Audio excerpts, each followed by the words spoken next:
Now let's dive deep into this big LGBTQ story for today. I'm Eric Restivo, and let's queer up gay culture. Honoring Brett Tannenbaum's legacy of love and community.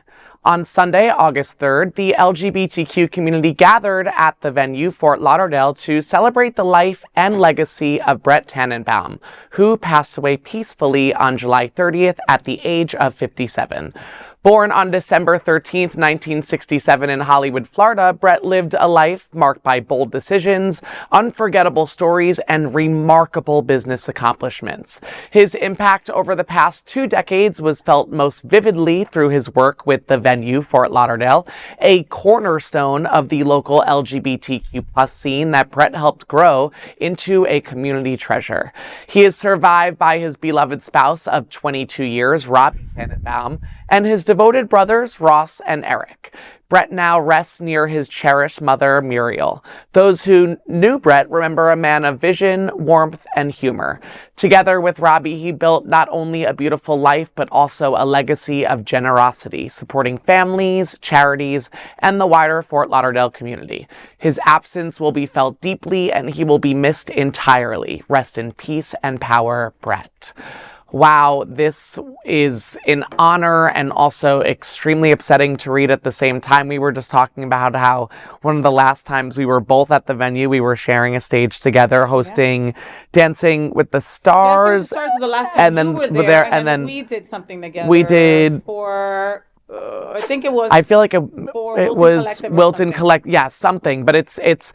Just think of all of the events and the memories that take place in that room. I know that I jumped on social media and it was flooded with posts for Brett. So it's really lovely to see the community come together. Rest in peace and power. You know, and like you said, so many different events are there, right? Yeah. And everybody was talking about that. I was blessed to join the memorial on Sunday morning at 10 a.m. I don't get up early for nobody, but I did it for you because it was important for me to be there, Brett. And to see that venue, that room filled with at least 600 people at 10 in the freaking morning, okay?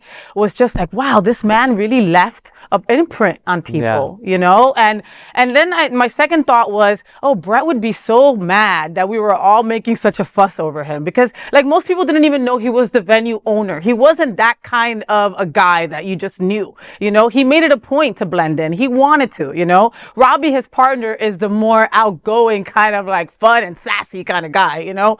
And just like their love together, I mean, they found each other back in 2008 and his family, they all said that it was because of his spouse that elongated his life, you know? People don't know that Brett was diagnosed with type 1 diabetes at like 6 years old. Wow. And he was given a life expectancy of 20 years, okay? He died at 57, 58. Amen. That's beautiful. Yeah. And yet he touched all these lives along the way. He owned a Coliseum. Coliseum was the first place I took my top off. Was it the first place you took your top off? You know what I mean? Yes, it was. Take me back there.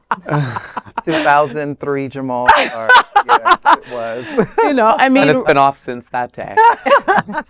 So, I mean, Brett will rest in peace and rest in power and knowing, you know. And like you said, he's with his mom. He's with his dad that also succumbed to the same disease at a very, very early age in his 50s as well. Yeah. You know, I mean, his legacy is Roby. His legacy is the venue. His legacy is the fact that we all have childhood mini gay memories of Coliseum. Yeah. But just think about this, you know, how many organizations and businesses that this man must have touched in his career. Because I'll tell you, when I go back and I look at it, I mean, the chorus too, you know, has also performed at the venue and has done stuff there. So I know we had a bunch of people there that were at the memorial as well, you know, celebrating his life. And that's really what it's about. It's like, what an accomplishment for a man who had a disability at a young age and go and to inspire a large community and bring people together. And that's the legacy that I want to leave, you know. Right. So, and absolutely. You are, honey. Well, thank you. And you are, okay? But I need you for some extra years, so don't be talking about that anymore.